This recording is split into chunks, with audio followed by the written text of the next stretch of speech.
শুভেন্দু অধিকারী ঠিক ১৫,০০০ ভোটের ব্যবধানে মুখ্যমন্ত্রীকে হারিয়ে দিলেন।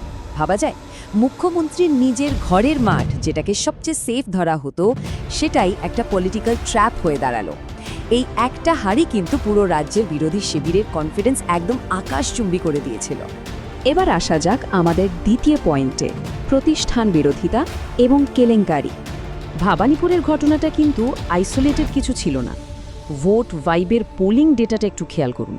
নির্বাচনের আগেই পরিচালিত এই জরিপে দেখা যাচ্ছে ভোটারদের একটা বিশাল অংশ ক্ষমতাসীন সরকারের সামগ্রিক পারফরমেন্সকে খারাপ বা খুবই খারাপ রেটিং দিচ্ছেন। মানে ১৫ বছরের শাসনে ভেতরে ভেতরে যে একটা তীব্র অ্যান্টি ইনকামবেন্সি বা প্রতিষ্ঠান বিরোধী ক্ষোভ জমা হচ্ছিল, এটা তারই পরিষ্কার প্রমাণ।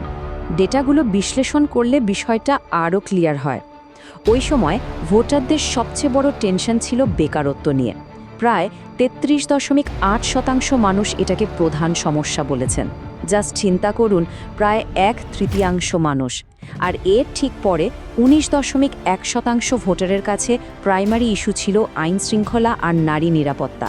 পাশাপাশি ৬.৩%-এর জন্য বড় ইস্যু ছিল দুর্নীতি। টিএমসির লক্ষ্মীর ভাণ্ডার বা কন্যাশ্রীর মতো স্কিমগুলো কিন্তু ঐতিহাসিকভাবে খুব পপুলার ছিল। কিন্তু সমস্যা হলো, এই পজিটিভ দিকগুলো শেষমেশ বড় বড় কিছু বিতর্কের নিচে চাপা পড়ে যায়।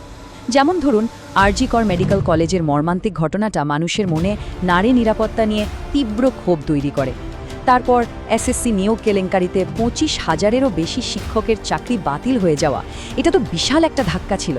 আর এর সাথে কাটমানি আর সিন্ডিকেট কালচার নিয়ে মানুষের যে প্রাত্যহিক ফ্রাস্ট্রেশন, সব মিলিয়ে ওয়েলফেয়ার স্কিমগুলোর ম্যাজিক আর কাজ করেনি। আমাদের ৩ নম্বর বিষয়টা হলো জনমিতি এবং মেরুকরণ। এই পয়েন্টটা খুব ইন্টারেস্টিং।